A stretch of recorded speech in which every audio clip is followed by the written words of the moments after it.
तिनका बाबुको बपौती हो यो देश। केपी शर्मा ओलीले खिर खुवाउनु पर्ने शम्भु थापालाई। अब अहिले म्याउ गर्यो ढाडे बिरालो।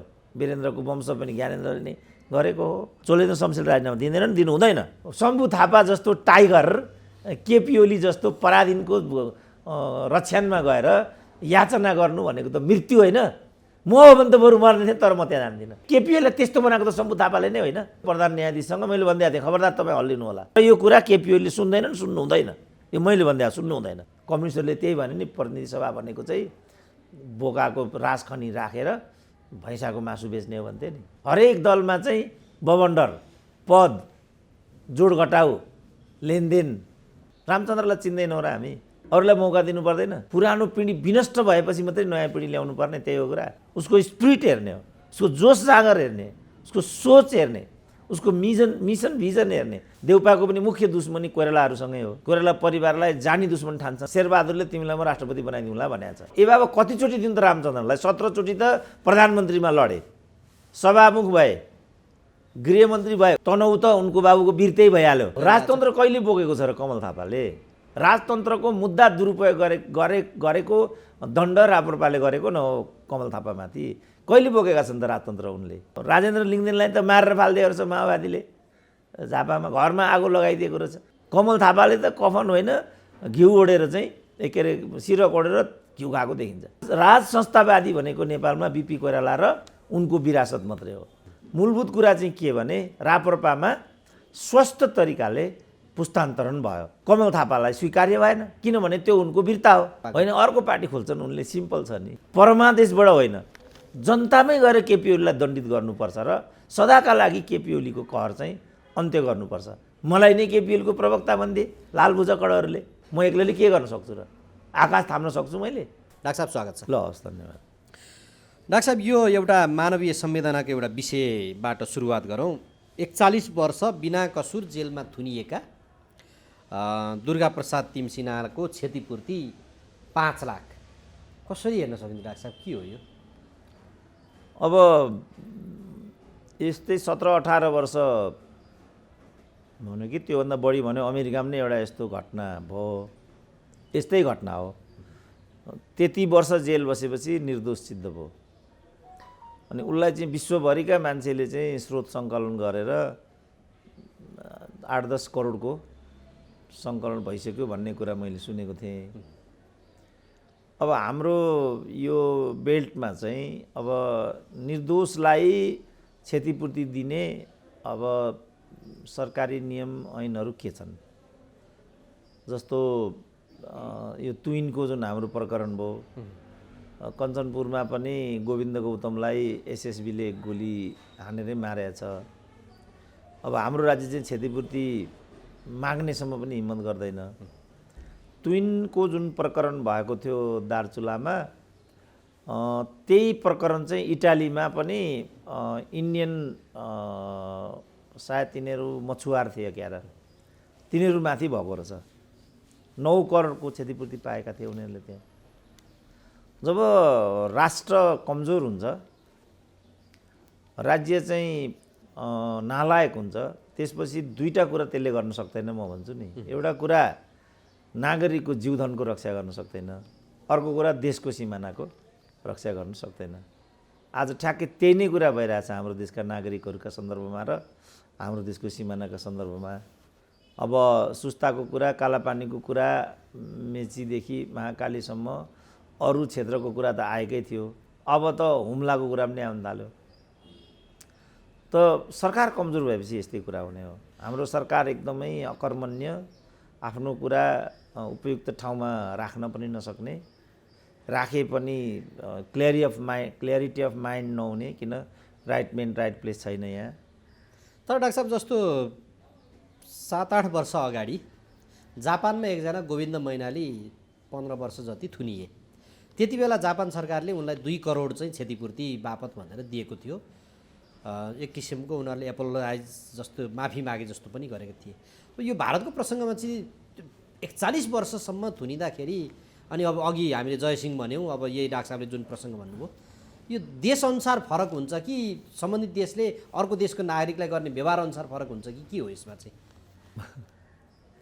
तपाईँ अब कति देश त तपाईँ बाहिर जानुभएको छ होइन, तपाईँ बाहिर जानुभयो भने तपाईँ के पाउनुहुन्छ भने कुनै ब्यागेज इत्यादि लस्ट भयो ट्राभल गर्दा भने अरूको हकमा 500, अमेरिकन नागरिकको हकमा चाहिँ स्वतः $1000 को व्यवस्था छ।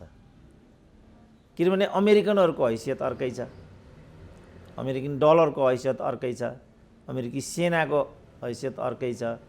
तर देशले गर्ने व्यवहार भनेको डाक्टर साहब त्यही नेपाली, एउटा नेपाली त्यहाँ जापानमा बिना कसुर 15 वर्ष थुनियो 2 करोड पाउने, यहाँ 41 वर्ष थुनियो 5 लाख पाउने, देश चाहिँ फरक पर्यो, त्यति त हो नि?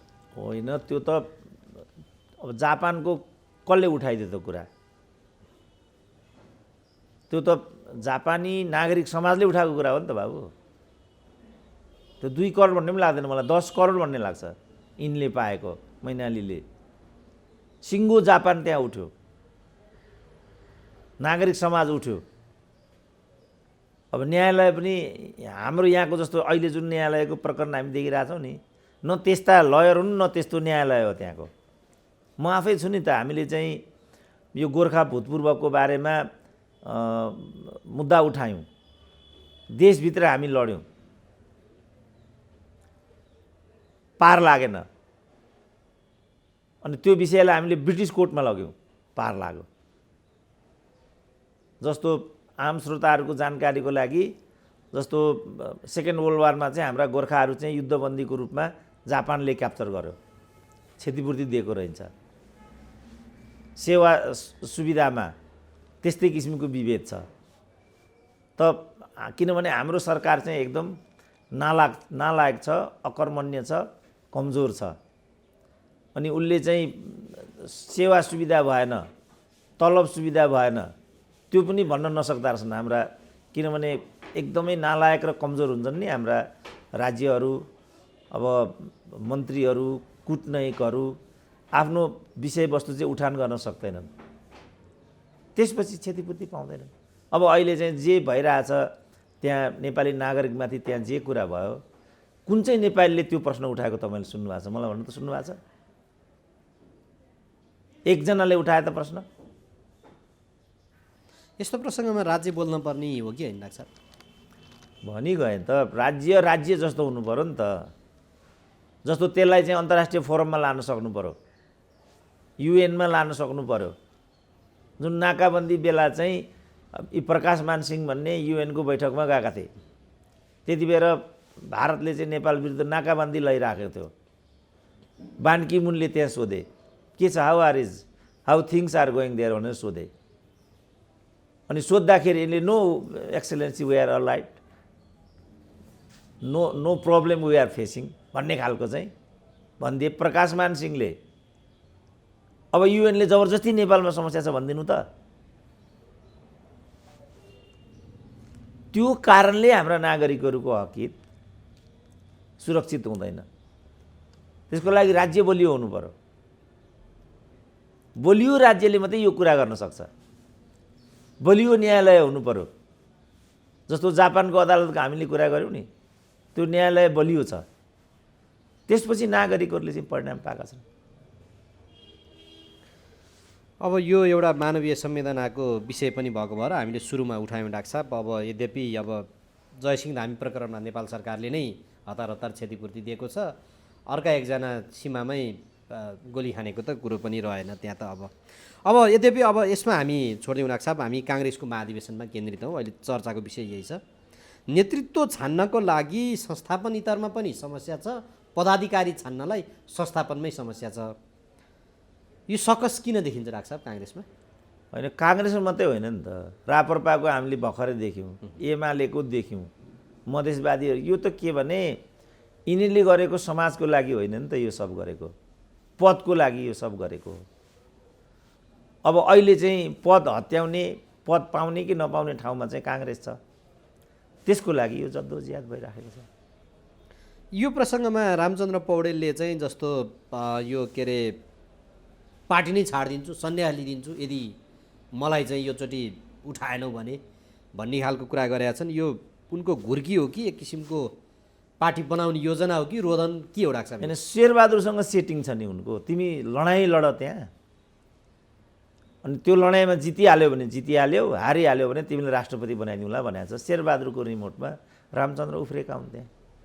रामचन्द्रलाई चिन्दैनौँ र हामी?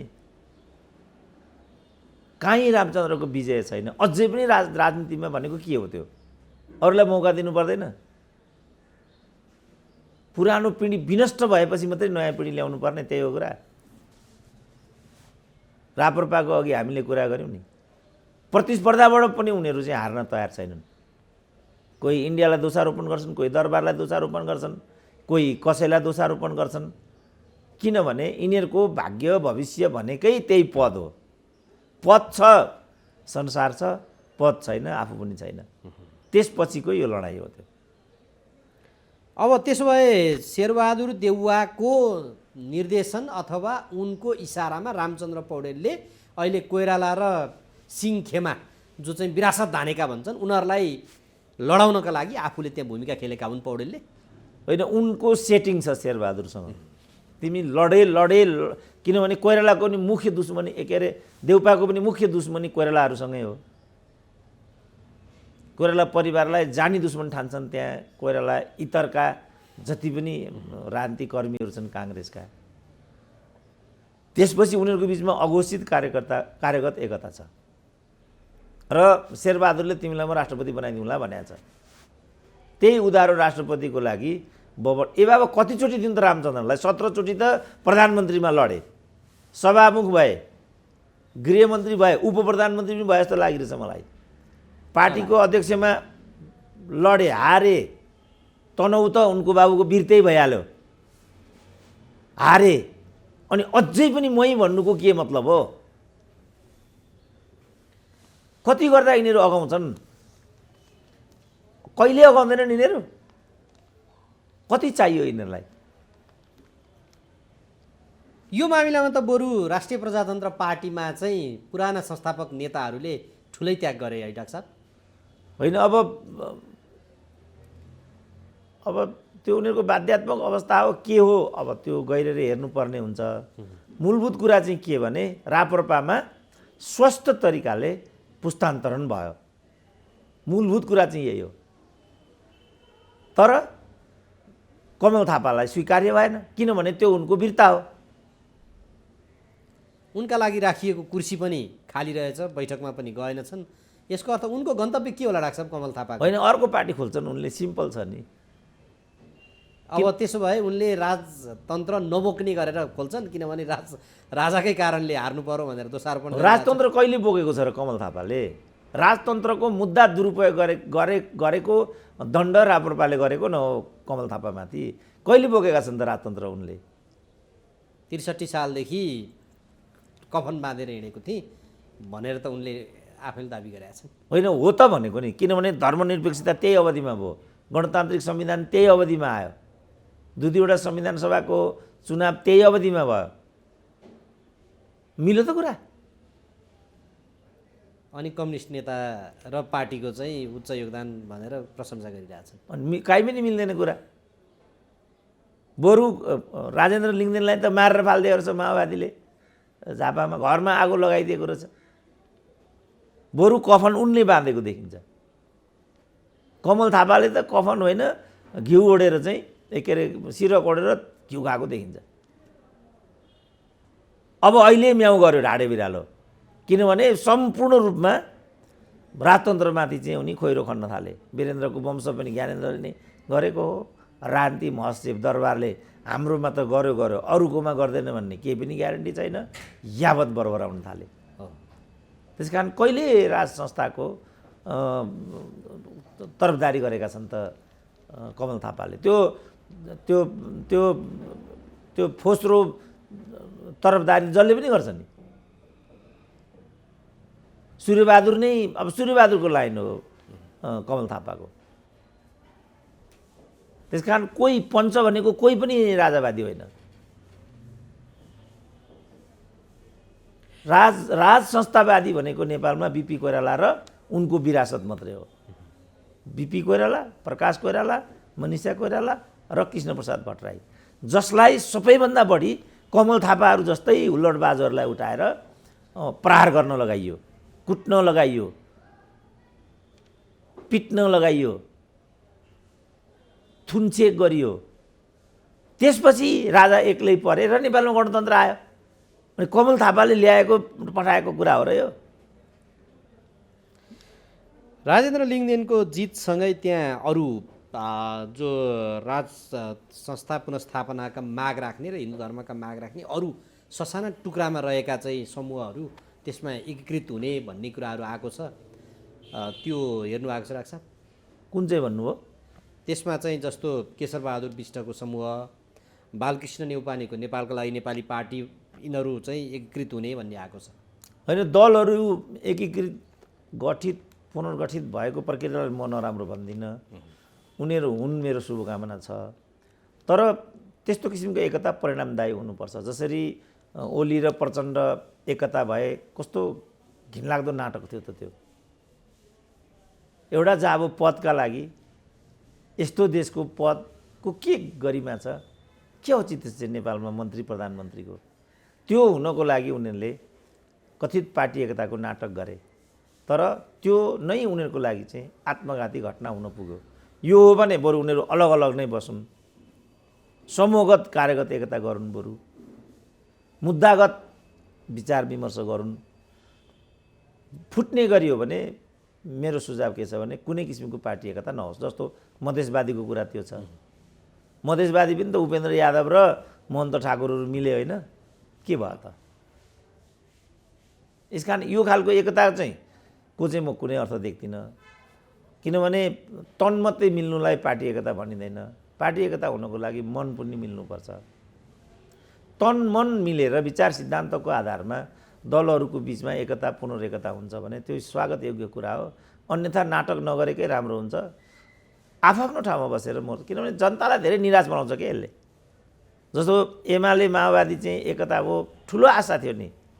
7 मध्ये 6 सरकारमा उनीहरू सबै 101 पदीय व्यवस्थापन थियो, अरू कुराहरू थिए, ठेक्का पाउँथे, पट्टा पाउँथे, अरू संवैधानिक नियुक्तिहरू पाउँथे। अब 36वटा सरकार ढले। काङ्ग्रेस जहाँ 1 सिट लिएर बसेको छ भने पनि उही मुख्यमन्त्री छ। त्यो जनमतको कति प्रतिकूल हो त्यो। म लोकतन्त्रवादी हुँ भन्छ फेरि त्यो काङ्ग्रेस भन्ने चाहिँ। फेरि यो त धज्जी उडाएको भएन लोकतन्त्रको।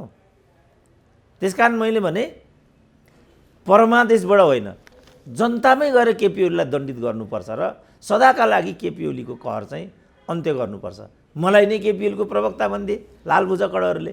यो जनतामा जाने प्रसङ्गमा डाक्टर साहब एउटा चर्चा उठिरहेको छ। यो 28 गतेको संसद बैठकमा सरकारले एमसीसी टेबलिङ गर्छ, त्यस पछाडि यो गठबन्धन टुट्छ अनि जनादेशमा जान्छन् भन्ने छ। के बुझ्नु भएको छ डाक्टर साहब यसमा? अब यदि त्यो भयो भने म चाहिँ त्यसलाई स्वागतै गर्छु। तर त्यसको लागि फेरि परमादेश चाहिन्छ होला। किनभने त्यहाँ विकल्प सरकार बन्ने अवस्था रहँदासम्म मध्यावधिमा जान नपाउने भन्ने अहिलेको स्पिरिट हो। के आधारमा जाने त त्यस्तोमा?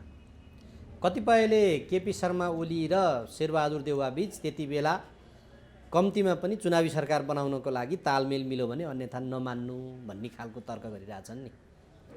अब त्यो अझ चाहिँ विकृत एउटा अभ्यास हुन्छ।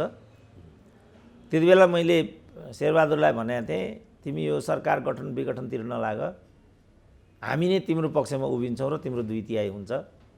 तिमीले चुनाव प्रचार पनि गर्नु पर्दैन भनेको थिएँ मैले। उम्मेदवार मात्रै घोषणा गरे पुग्छ, अरू केही पनि गर्नु पर्दैन। यो टिकटहरू बेच्छन् नि, 1 करोड 2 करोड 1.5 करोडमा टिकटहरू बेच्छन्, फन्ड कलेक्सन गर्छन् इत्यादि, त्यो पनि गर्नु पर्दैन। मानेनन्।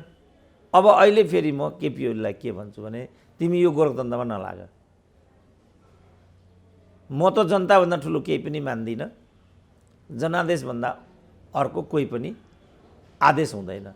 त्यसकारण म यो गठन विगठन तालमेलको पक्षमा छैन। मेरो यो विषयवस्तु होइन। यो भनुन् केपी ओलीले यो एमालेको लागि राम्रो हुन्छ। हिजो त्यो काङ्ग्रेसको लागि राम्रो हुन्छ भन्थे, उसले मानेन। अब काङ्ग्रेसको लागि राम्रो हुने भन्ने विषय म केही पनि देख्दिनँ।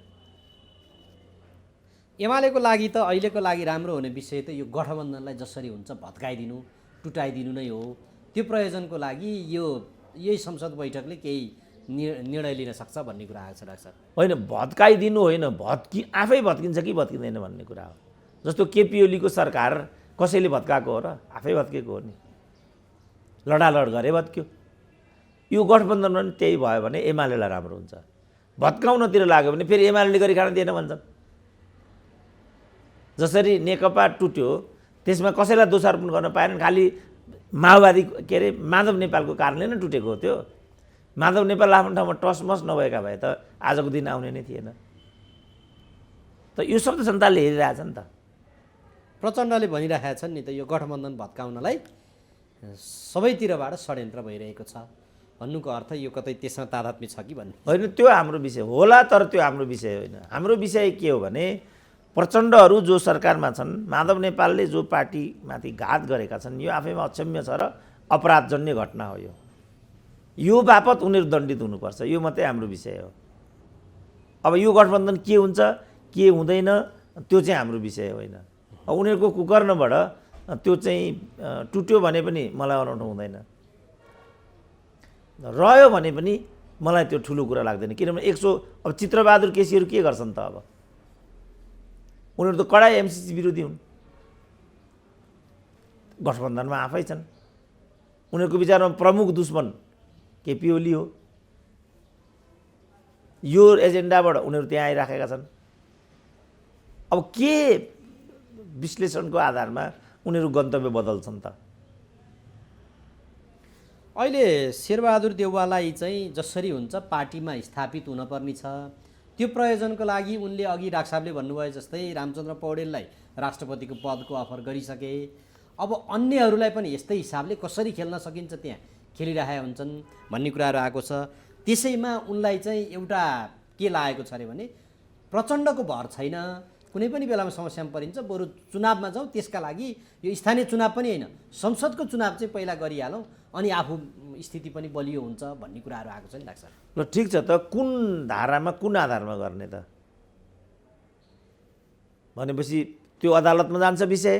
चोलेन्द्र शमशेर रिसाइराखेका छन्, परमादेश उल्टाइदिन्छन्, केपी ओली सग्लै प्रधानमन्त्री हुन्छन्, त्यसपछि के हुन्छ त? मनको लड्डु खाने कुरा हो। यिनीहरूले भने जस्तो अब केही पनि हुँदैन। समयले जे कुरा निर्धारण गर्छ त्यो मात्रै हुन्छ। अब किनभने उनीहरूले जनादेशमाथि घात गरे नि त। काङ्ग्रेसलाई पनि सत्तामा जाने आदेश होइन, गयो। नेकपालाई पनि विभाजनको पक्षमा जनमत होइन, गरे। अब यिनीहरूलाई समूल रूपमा नै दण्डित गर्नुपर्छ मैले देख्दा। त्यो चाहिँ हाम्रो विषयवस्तु हो र त्यहाँ विषयवस्तु जानुपर्छ। वैकल्पिक शक्ति अथवा वैकल्पिक नेतृत्व आजको प्रश्न हो। कि शक्ति निर्माण हुनु पर्यो कि चाहिँ वैकल्पिक नेतृत्व अगाडि आउनु पर्यो। यो नेतृत्व नै आजको गतिरोधको चाहिँ कारण हो। यो नेतृत्व अनिवार्यतः दण्डित हुनुपर्छ। अब दण्डित नगर्ने भने भारी बोकेर बस्नुपर्छ। म केही गर्न सक्दिनँ। कोही म भारी नै बोकेर जिन्दगी बिताउँछु भन्छ भने म उसलाई चाहिँ मालिक बनाउन कसरी सकौँला र? सक्दिनँ। त्यो दण्डित गर्ने मोडल भनेको त पार्टीभित्र कार्यकर्ताले, यही महाधिवेशनहरूमा, चुनावमा जनताले हो। कतिको सम्भावना हुन्छ त डाक्टर साहब? अब त्यो त क्यास्ट्रोले भने जस्तो समाजवाद होइन भने मृत्यु। कि मर्नु पर्यो यिनीहरूले कि चाहिँ उठ्नु पर्यो। मर्ने भनेको आत्मसमर्पण गर्ने कुरा हो, फेरि शेरबहादुरलाई अध्यक्ष बनाउनु पर्यो। उठ्ने भनेको एउटा सक्षम नेतृत्वको छनौट हो। शेखरलाई गरे पनि हुन्छ, प्रकाशलाई गरे पनि हुन्छ। अब गर्दैनन् शेरबहादुरलाई नै उनीहरू उठाउँछन्। दासत्व नै हामीलाई मन्जुर छ, अकर्मण्यता नै हामीलाई मन्जुर छ। म के गर्न सक्छु? म त केही पनि गर्न सक्दिनँ। तर विषयवस्तु मैले देखाइदिएको कसरी भने जस्तो केपी ओली समस्या हुन्। त केपी ओली जस्तो अस्ति चुनाव भयो त हराइदिएको भए भइहाल्थ्यो नि त। विजयी बनेर आए, हामीले भनेर हुन्छ त? पार्टी व्यवस्था हो। पार्टी व्यवस्थामा त निर्वाचन नेतृत्व छनौटको विधि हो। पार्टीभित्र पार्टीका कार्यकर्ताले गर्छन् अनि जनतामा जाँदा चाहिँ जनताले गर्छन्। अब जनता पटक पटक एमाले अथवा काङ्ग्रेस भन्छ अनि पार्टीभित्र या त प्रचण्ड देउपा ओली भन्छन् भने हामी के गर्न सक्छौँ? तर कतिपय प्रसङ्गमा त दण्डित पनि भयो नि डाक्टर साहब। जस्तो यो महाधिवेशनमै काङ्ग्रेसकै कतिपय चलेका अनुहारहरू आउन सकेनन्, जस्तै अमरेश कुमार सिंहको प्रसङ्ग भयो, अब अरू पनि छन्, शिवराज जोशी, लक्ष्मण घिमिरे, केही व्यक्तिहरू अब राम्रा नराम्रा पनि परेका छन् त्यो भित्र। त्यहाँ दण्डित भयो कि ती चाहिँ फेरि गुटको शिकार भयो त? त्यसलाई चाहिँ कसरी हुन्छ? त्यो त एउटा तपाईँले भनेको एउटा भयो। त्यसो भने प्रदेश नम्बर 1 मा जुन गुरु घिमिरेको प्रकरण आयो त्यो कसरी भयो त? त्यहाँ त भोटै दिएनछन्, हो, त्यो त्यसलाई भोट दिएन। घात अन्तर्घात ठुलो समस्या, त्यहाँ घात अन्तर्घात भयो होला। फेरि अब उपभोक्तावादी दुष्प्रवृत्ति सबै दलहरूमा हाबी छ, लक्ष्मण घिमिरे त्यसको शिकार भयो होला। अब उनीहरूकै आफ्नै पनि कमी कमजोरीहरू होलान्। जब मैले 5 तले घर बनाएर काठमाडौँमा बस्नुपर्छ, निर्वाचित भएर चाहिँ रामेछापबाट आउनुपर्छ, फेरि कार्यकर्ताले पनि दण्डित गर, किन कार्यकर्ता मात्रै हरेक ठाउँमा गल्ती गरिरहेको हुँदैन नि, नेताले पनि त गल्ती गरिरहेको हुन्छ नि त। त्यसकारण यी सबै कुराहरू भयो होला त्यसको घानमा। जहाँसम्म अमरेश कुमारको कुरा छ, अब अमरेश कुमार त त्यो अपरिहार्य व्यक्तित्व होइन नि त। हाम्रो ठाकुर महन्त ठाकुरहरूले काङ्ग्रेस परित्याग गरेपछि अमरेशहरूको टाउको उठिराखेको छ। यहाँ त शेरबहादुर देउपाको श्रीमतीसँग लड्ने के नाम हो, नारद मुनि त जितेर आए काङ्ग्रेस तर्फबाट। चुनावमा धनगढीमा चाहिँ शेरबहादुरको त्यसलाई दिनुपर्नेमा शेरबहादुरको स्वाइनलाई दिनुपर्ने भयो नि त टिकट। त्यसपछि नारद मुनिले जितेको हो। ती काङ्ग्रेस चाहिँ जन्मजात काङ्ग्रेस हुन्।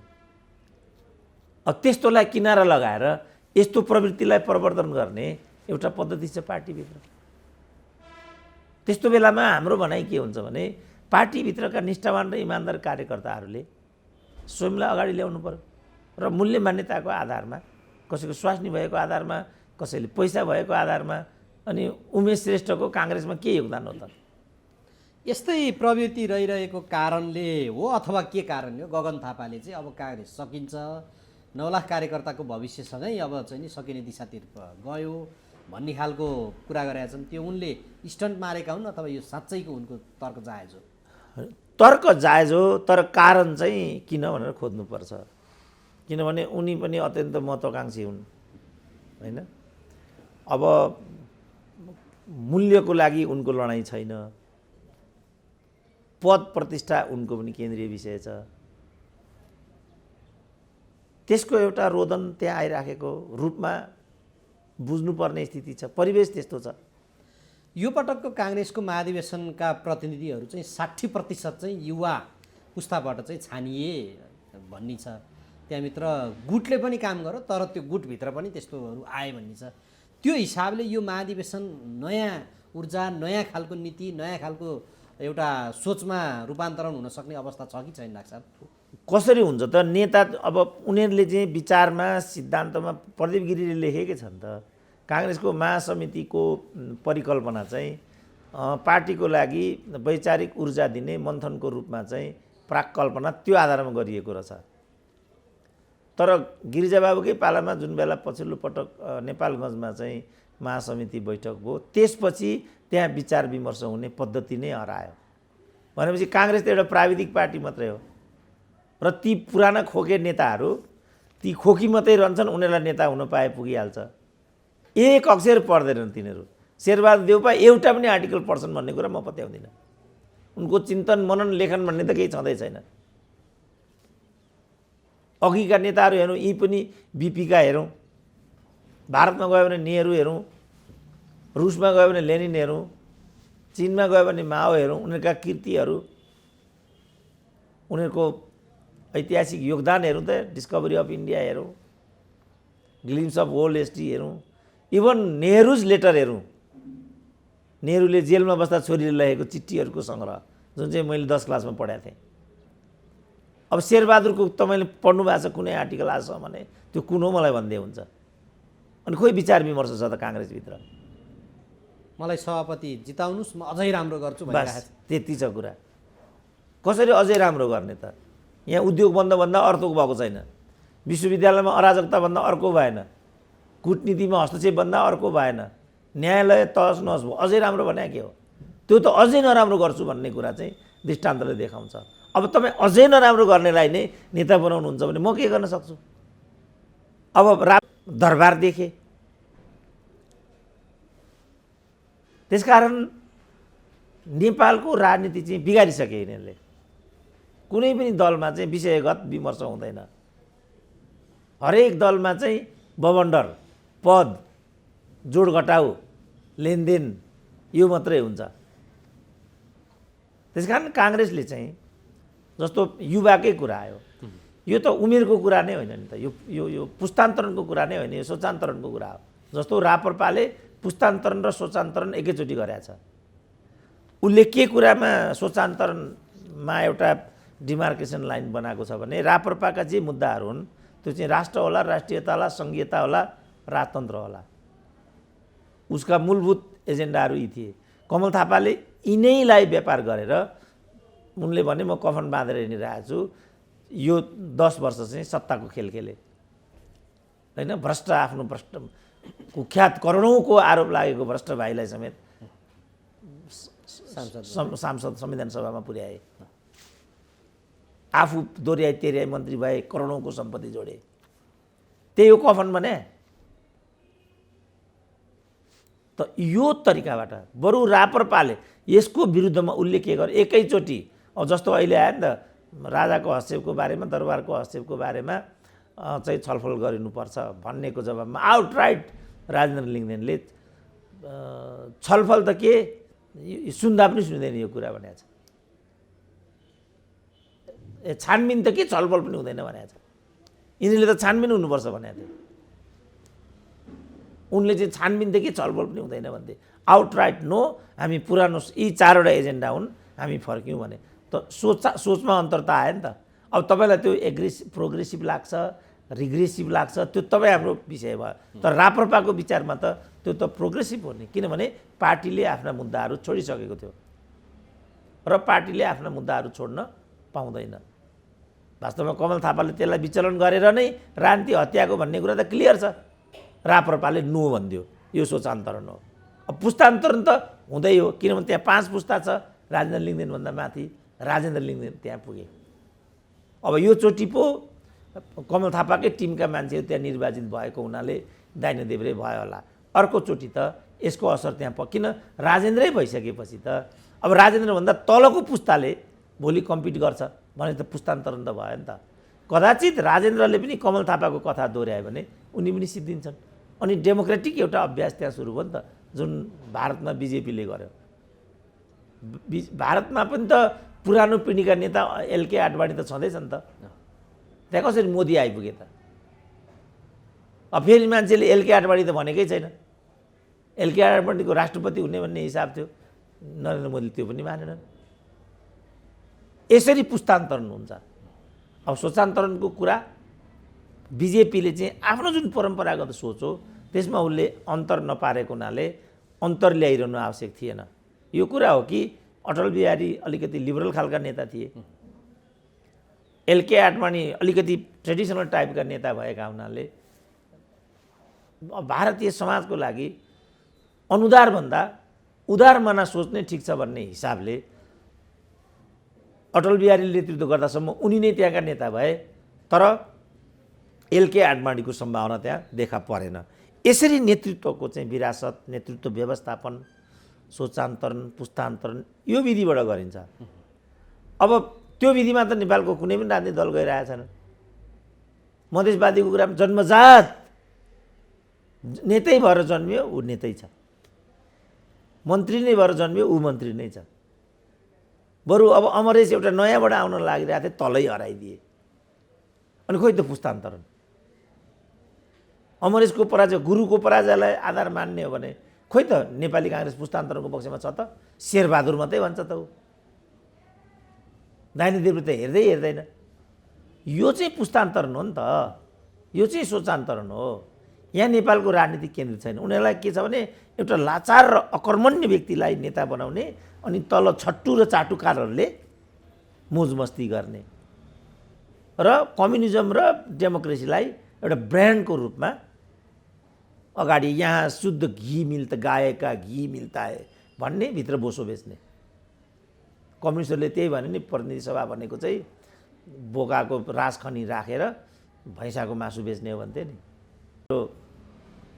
भाग्यमा त त्यत्रो ठुलो अन्तर थिएन, तर जहाँनेरि टर्निङ पोइन्ट आयो त्यो टर्निङका बेला जुन बाटो तिमीले लियौ सगरमाथामा पुग्यौ, जुन बाटो मैले लिएँ रसातलमा पुगेँ भने जस्तो नेपालका राजनीतिकहरूको व्यवहार म त्यो देख्छु।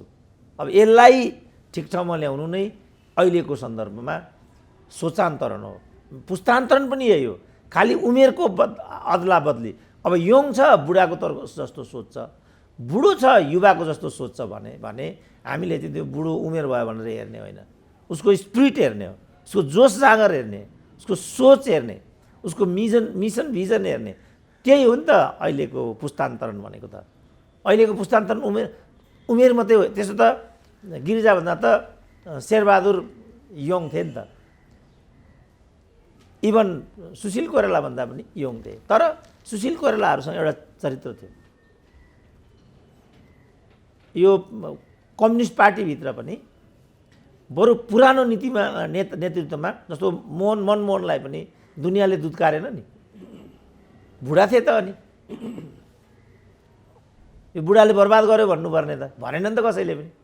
अब अहिलेका युवाहरू कति विवादित छन् त। गोकुल बास्कोटा भने पनि कत्रो विवाद छ, कृष्ण गोपाल भने पनि कत्रो विवाद छ। खोइ त युवा भन्न त हुँदो रहेनछ नि त। त्यस कारण प्रश्न युवाको होइन, प्रश्न पुस्तान्तरणको होइन, प्रश्न सोचान्तरणको हो। मैले भने नि सोचमा अब किन हामी चाहिँ पछि पऱ्यौँ, किन हाम्रा कल कारखाना बन्द भए, किन हामीले चाहिँ वाञ्छित इनर्जी पैदा गर्न सकेनौँ, किन हाम्रा भाइचोराहरूले चाहिँ इरानमा अफगानिस्तानमा खाडीमा गएर चाहिँ पसिना बगाउनु पर्यो, किन त्यस्तो भइरहेछ त? के यो देशमा उर्वर माटो छैन? यति माटो इजरायलले यति माटो चाहिँ 10% माटो पनि उर्वरयुक्त छैन भन्छन्। पानी भन्ने कुरा त्यहाँ पर्दैन। पानी जम्मा गरेर आकाशबाट परेको पानी जो गरेर सिँचाइको व्यवस्था हुन्छ। अब अहिले साइन्टिफिक कृषिको लागि इजरायलको मोडल चाहिँ विश्वव्यापी भइरहेछ। अनि हामीले चाहिँ त्यस्तो मोडल किन बनाउन नसकेको त? यसमा सोच केन्द्रित गर्नुपर्छ। अब हामीले अब उखु कृषकको भुक्तानी नदिने, तरकारीजन्य उत्पादनलाई बजार नदिने, रोजगारीको ग्यारेन्टी नगर्ने, वीर अस्पताल नसुधार्ने, यो यस्तो किन भइरहेको? विश्वविद्यालयका अहिले म हेर्छु यहाँ कार्यक्रम होटलमा अधिकांश समय म होटलमै यताउता विचार विमर्श गरिरहेको हुन्छु। अखिलका नेविसङ्घका सम्पूर्ण कार्यक्रमहरू स्टार होटलमा हुन थालेका छन्। अहिले हाम्रा पालामा ल क्याम्पसमा मात्रै हुन्थ्यो, त्रिचन्द्रमा मात्रै हुन्थ्यो। ती कार्यक्रमहरू यहाँ आउनु नराम्रो छैन, तर त्यसको स्रोत के हो? तपाईँ त्यहाँ जानुहोस्, त्यो त्रिचन्द्रको टोयलेट भरे नै जानुहोस्, त्यो 2030 सालदेखि अहिलेसम्म सफा गरेको छैन। त्यो यही कुरा कीर्तिपुरमा छ। किन हामीले हाम्रो विश्वविद्यालयलाई बनाउन नसकेको? किन हाम्रो विद्यार्थीहरूमा अनुशासन कायम हुन सकेन?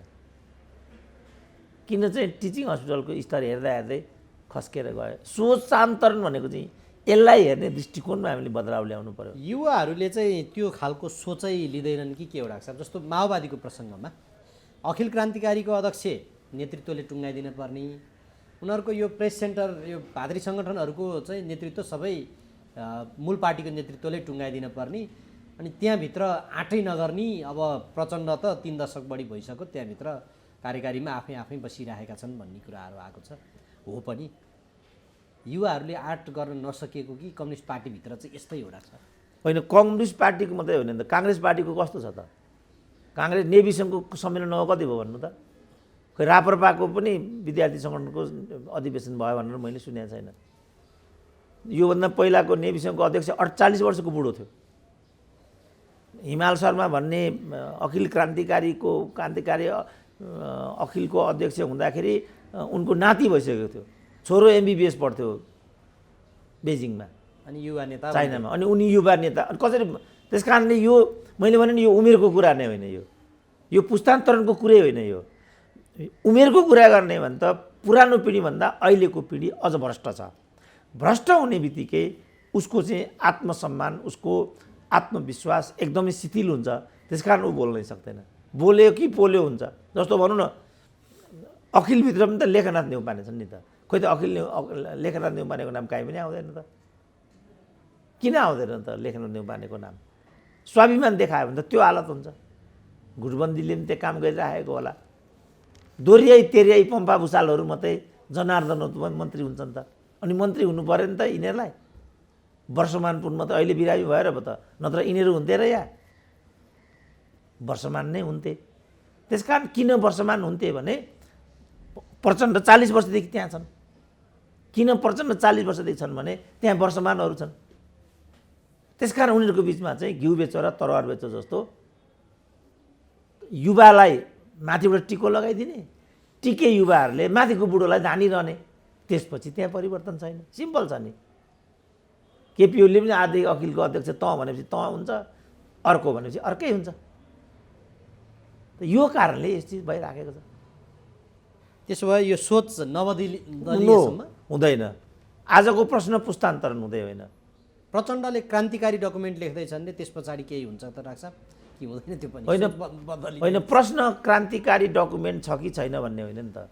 प्रश्न व्यवहार क्रान्तिकारी छ कि यथास्थितिवादी भन्ने छ नि त। त्यसकारण वैचारिक रूपमा प्रचण्डले जति क्रान्तिकारी कार्यदिशा लिए पनि व्यवहारिक रूपमा सबैभन्दा यथास्थितिवादी नेता वामभित्र प्रचण्ड नै हुन्। त्यसकारण त्यहाँबाट कुनै क्रान्तिकारी दस्तावेज लेखन, त्यसबाट कुनै रूपान्तरणको कुरा नै बेकार छ। त्यो खालि एउटा ढकोसला र नाटक हो। यथार्थमा शान्ति प्रक्रियामा आउने बित्तिकै प्रचण्डले जनयुद्धको स्पिड छोडिसके। त्यहाँ कुनै परिवर्तनको सम्भावनाको कुनै पनि गुन्जा, खालि यो पदको कुरा हुन्छ। खालि त्यो पद उनीहरूले गर्छन्, आफ्ना छोरी बुहारी स्वास्नीलाई मालामाल बनाउँछन्। तपाईँहरू जस्ता युवा तलबाट ताली बजाउनुहुन्छ, कुरा सिद्धियो। म एक्लैले के गर्न सक्छु र? आकाश थाम्न सक्छु मैले? यहाँ हुँदासम्म यहाँ खान्छन्, त्यसपछि मधेसवादीमा जान्छन्। यो गुटमा बादलहरू नै भनौँ न, मणि थापाहरू कत्रो क्रान्तिकारी कुरा गर्थे त।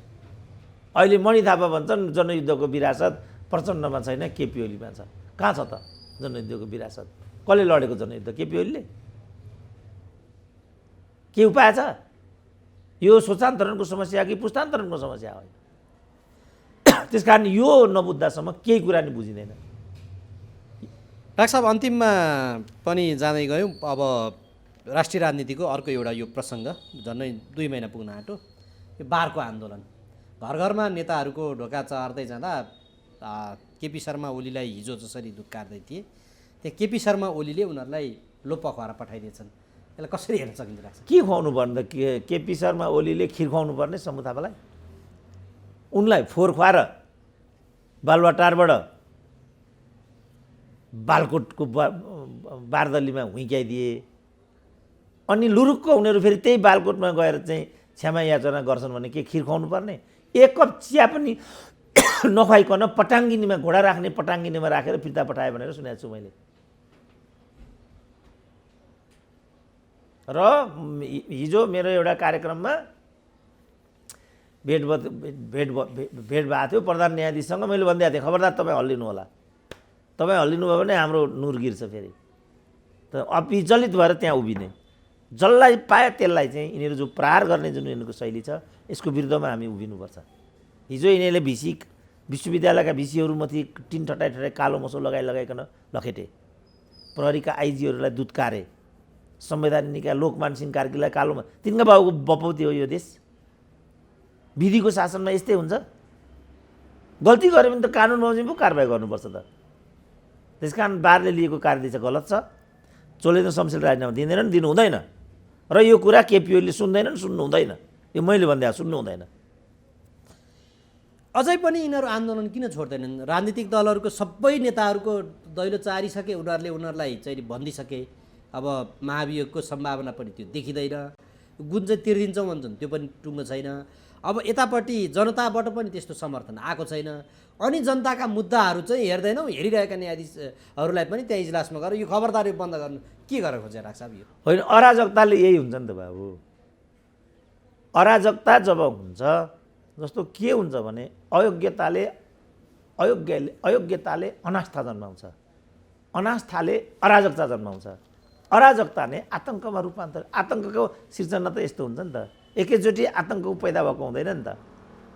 सुरुमा के हुन्छ, अयोग्यता त्यहाँ हाबी हुन्छ। जस्तो मभन्दा अयोग्य मेरो विश्वविद्यालयको भिसी भयो भन्ने भयो भने मेरो विश्वविद्यालयप्रतिको समर्पण भाव त शिथिल हुँदै जान्छ नि त। जस्तो मान्छे यहाँ उमेर बदलिकन चाहिँ जागिर खान्छन्, मेरो चाहिँ उमेर घटाइदिने होइन बढाइदिने गराएर छ। एसएलसी भर्ना हुँदाखेरि म विश्वविद्यालयबाट 3-4 वर्ष चाँडै रिटायर भएँ। सबैभन्दा मलाई चाहिँ रिल्याक्सको जीवन पाएँ भने जस्तो लाग्यो मलाई। तर नेपालमा कर्मचारीको तपाईँले हेर्नुभयो भने दुईवटा कुरा नेपालका विशिष्ट कर्मचारीहरूको अनिवार्य अङ्ग छ। एउटा या त उनीहरूको प्रमाणपत्र नक्कली छ, होइन भने उनीहरूको नागरिकताको प्रमाणपत्र नक्कली छ। विशिष्ट तहको कुनै पनि कर्मचारी यो दुईवटा अपवादबाट ऊ सुरक्षित छैन। त यसो गरिकन चाहिँ अब एउटा जागिर किन खानुपर्ने भन्नु त, जहाँ स्वाभिमान छैन, जहाँ मर्यादा छैन। नेता एउटा मन्त्री आयो कि सचिवलाई भोलिपल्टै हुत्याइदिइहाल्छ, एउटा सरकार बदल्यो कि राजदूतलाई पर्सिपल्टै फालिदिइहाल्छ। अब त्यस्तो राजदूतको के अर्थ छ ल भन्नु त। अब यी बजारका हटारुहरू सुरेन्द्र केसी राजदूतको लागि चक्कर काटिरह भन्नसम्म भ्याउँछन्। त्यो राजदूतको के गरिमा छ, राजदूतको मन्त्रीको प्रधानमन्त्रीको के गरिमा छ नेपालमा भनिदिउँ त मलाई। न प्रज्ञा प्रतिष्ठानका प्राज्ञहरूकै कुनै, किनभने मदन भण्डारी प्रतिष्ठानको त्यो अर्चना नलेखिकन त्यहाँको प्राज्ञ भइँदैन। अनि त्यो प्राज्ञको के काम छ मलाई भनिदिउँ त। त्यसकारण बुझ्नु पर्यो नेपालीहरूले, सोचमै अन्तर चाहियो। त्यसपछि मात्रै हाम्रो गरिमा, हाम्रो व्यवस्था, हाम्रो नेतृत्व, हाम्रो संविधान, हाम्रो देश भन्ने भावना आउँछ। बारको यो आन्दोलनमा चाहिँ अब समर्थन भएन भने नि जबरजस्ती जसरी गरिरहेछन्, सबक कहिले सिक्छन् डाक्टर साहब? अब यो आफसे आफ चाहिँ यो चाहिँ निष्प्रयोजनशील भएर किनार लाग्छ। किनभने अब त यो अलमोस्ट फिजल आउट भइसक्यो। अब शम्भु थापा जस्तो टाइगर, केपी ओली जस्तो पराधीनको रक्षानमा गएर याचना गर्नु भनेको त मृत्यु होइन। म हो भने त बरु मर्ने थिएँ, तर म त्यहाँ जान्दिनँ। त केपी ओलीलाई त्यस्तो बनाएको त शम्भु थापाले नै होइन। मुद्दामा फरक भयो होला, तर यो बुझिदिनुहोस् भनेर याचना गरिरहेछ। त कसरी बुझ्नु त भने नि। अब बगरेलाई जसरी पनि म बाँच्न चाहन्छु भनेर बिन्ती बिसायो भने राँगोको ज्यान बच्छ? छोड्छ बगरेले? छोड्ने बित्तिकै त उसको त पेसै त्यही हो, मासु व्यवसाय हो नि बिचरा उसको त।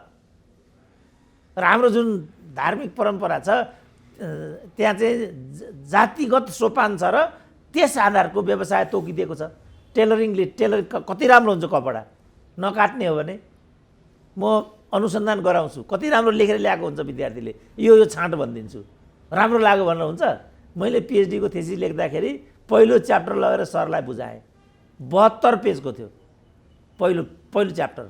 सरले भन्नुभयो यसलाई 50% गराऊ। मलाई मन थिएन, तर काट्नु पर्यो। मैले लेखेको मेरो सिर्जना भन्नुहुन्छ र त्यहाँ त्यसको जुन नियम हुन्छ, त्यसको जुन पद्धति हुन्छ, त्यहाँ त मैले आउनु पर्यो नि त। के काटिन्छ के काटिँदैन भन्ने त्यसपछिको हुन्छ। त्यस कारणले यिनीहरूले चाहँदैमा, यिनीहरूले याचना गर्दैमा समस्याको समाधान यिनीहरूले गल्ती कहाँ गरे भने यो जुन बारको आन्दोलन यो देश जनता न्यायका उपभोक्ता लागि जोडिएको छैन। यो बिचौलिया पदको लागि बारलाई दुरुपयोग गर्नेहरूको यो दुष्कर्मको विषय भएको हुनाले नेपाली जनता, बौद्धिक नागरिक समाज यहाँ जोडिनु हुन्न भन्ने भएपछि नै हामीले चाहिँ भिन्न मत राखेका छौँ। होइन भने मेरो साथी चोलेन्द्र शमशेर हुन् र मेरो साथी त शम्भु थापा हुन् नि, मेरो साथी त रमन श्रेष्ठ हुन्। म त न्यायाधीशहरूभन्दा बारमाथि बढी आस्था जनाउँछु, किनभने मेरो त मैले भोलि जाने ठाउँ त त्यही बार हो नि, तिनै साथी हुन् नि त। तर म त्यहाँ उभिन किन सक्दिनँ भने यिनीहरूले चाहिँ दुराशयबाट यो आन्दोलन उठाएका छन्। यो कारण बारको आन्दोलन मैले देख्दाखेरि फिजल आउट हुनु अवश्यम्भावी छ। समय लाग्ला, तर यो फिजल आउट भएर जान्छ। कि उनीहरूले होइन भने विश्वासमा लिन सक्नु पर्यो आम जनतालाई, कसरी चोलेन्द्र शमशेर फटा, कसरी बार सज्जन, त्यो कुरा पुष्टि गरिदियो भने चोलेन्द्र शमशेरको राजीनामा गराउने ग्यारेन्टी मेरो। म केही पदमा छैन, कुनै हैसियतमा छैन, तर म क्लेम गर्छु चोलेन्द्र शमशेरलाई राजीनामा दिने ग्यारेन्टी मेरो। तर शम्भु थापाहरूले ग्यारेन्टी गर्नु पर्यो, उहाँहरूले यो पदका लागि बिचौलियाका लागि न्यायाधीश हुनको लागि आफ्नो छोरी बुहारी स्वास्नीका लागि होइन भन्ने कुरा चाहिँ सार्वजनिक रूपमा पुष्टि गर्नु पर्यो। अन्यथा यो कुरा हुँदैन, बारको आन्दोलन अगाडि जाँदैन। डाक्टर साहब जाँदा जाँदै मानवीय संवेदनाबाट आज सुरुवात गरेको थियो, त्यसैमा एउटा विषय म टुङ्गाउन चाहन्छु। यो रुसी राष्ट्रपतिले भारत भ्रमण गरेको केही घन्टापछि भारतीय सेनाको रक्षा प्रमुखको मृत्यु हेलिकप्टर दुर्घटनामा भयो, जबकि उनी BRI प्रोजेक्टलाई लिएर चाइनाको तीव्र आलोचना गरिरहेका थिए। त्यहाँभित्र केही आशंका गर्ने ठाउँ छन् कि अब के छ डाक्टर साहब? के आशंका गर्ने ठाउँ अब आशंकै नगर्ने त कुरा त्यस्तो के हुन्छ, तर शङ्काकै भरमा चाहिँ त्यत्रो ठुलो विषय उठान गर्नु उचित हुन्छ भने जस्तो मलाई लाग्दैन। किनभने हरेक कुरामा शङ्का गरेर हेर्ने दक्षिण एसियाई मानसिकता छ। जस्तो मदन भण्डारीकोमा पनि हत्या भन्छन्, मनमोहन अधिकारीको हेलिकप्टर दुर्घटना भयो त्यो पनि षड्यन्त्र नै भन्छन्, राप्रपाको कमल थापा हारे त्यहाँ पनि दरबार भन्छन्, एकदमै चुनाव जिते निर्भय निर्वाचन निष्पक्ष निर्वाचन भयो भन्छन्, हारे धाँधली भयो भन्छन्। त्यसले गर्दाखेरि ठ्याक्कै कहाँ चाहिँ आशंका गर्नुपर्ने, कुनलाई चाहिँ शङ्काको नजरले हेर्नुपर्ने भन्ने विषयवस्तु नै हाम्रो चाहिँ विशृङ्खलित भएर गइसक्यो। अब प्रविधिमा त गडबड आउँछ, ठुल्ठुला दुर्घटनाहरू भएका छन्। तपाईँलाई थाहा छ मलेसियन एयर दुर्घटना भयो, त्यो कहाँ गयो के हरायो पत्तै लाउन सकिएन। जबकि प्लेन कहाँ राडरले त सबै भनिरहेको हुन्छ नि, घुइँ त्यो प्लेन कहाँ गयो, राडरले त पल पल हेरिरहेको हुन्छ, कहाँ गयो भन्ने पनि पत्ता लाग्न सकेन। भनेपछि प्रविधिलाई मानिसले उच्चतम रूपमा अभ्यासमा त ल्यायो, तर अहिले पनि त मान्छेभन्दा ठुलो त प्रविधि कहाँ भएको छ र? त्यो मान्छेले नै चलाएको चिज हो, मान्छेले नै बनाएको चिज हो। भगवान्ले बनाएको चिजको त ग्यारेन्टी हुन सकेन भने जब मान्छेले बनाएको चिजको ग्यारेन्टी हुनसक्छ। त्यसकारण मेरो विचारमा अहिले यसलाई दुर्घटना भन्नु सबभन्दा राम्रो हुन्छ। BRIसँग जोडेर घुमाएर चीनसँग जोड्नु यो घातक हुन्छ, किनभने त्यस्तो हो भने त युद्धकै स्थिति आउँछ नि त भोलि त। त्यसकारण गैर जिम्मेवारी कुरामा हामी जानु हुँदैन, पर्खेर हेरौँ। जो 14 जना मध्ये 13 जनाको जसरी त्यहाँ अनाहकमा ज्यान गएको छ दुर्घटनाबाट, म नेपाली जनताको तर्फबाट गहिरो संवेदना र परिवारजनमा सहानुभूति प्रकट गर्न चाहन्छु। तर अहिले नै यसलाई BRI षड्यन्त्र अरूसँग जोड्ने यो कमल थापाको जस्तो प्रवृत्ति हामी नअपनाऊ, पर्खेर हेरौँ त्यसपछि भनौँला। हुन्छ डाक्टर साहब, हामी पनि हाम्रो च्यानलको तर्फबाट समवेदना प्रकट गर्छौँ र यहाँलाई पनि आज विचार र समयको लागि म आभार र धन्यवाद व्यक्त गर्छु। ल हस्, धन्यवाद छ।